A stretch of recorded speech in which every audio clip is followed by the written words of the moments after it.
திராவிட இயக்கம் என்பது அறிவு இயக்கம், அறிவுக்கு முக்கியத்துவம் கொடுக்கிற இயக்கம். அதனாலதான் அறிவியல் சார்ந்த கண்டுபிடிப்புகளை அடுத்தடுத்த தலைமுறைகளுக்கு உடனடியாக உடனுக்குடன் கிடைக்கும்னு நம்ம ஆட்சி செயல்பட்டு கொண்டிருக்கு. எடுத்துக்காட்டுக்கு சொல்றேன், 25 ஆண்டுகளுக்கு முன்னாடியே இனி வரக்கூடிய காலம் தொழில்நுட்ப காலம், கம்ப்யூட்டர்களுடைய காலம்னு உணர்ந்து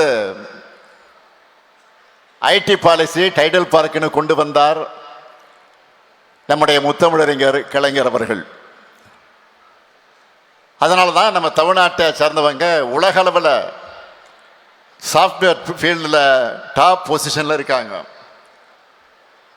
தமிழர்களான நாம எப்பவுமே கடந்த கால பெருமைகளையும் பேசுவோம், எதிர்கால பெருமைகளுக்காக உழைப்போம். ஒருபோதும் போலி பெருமைகளை பேசி தேங்கிட மாட்டோம்.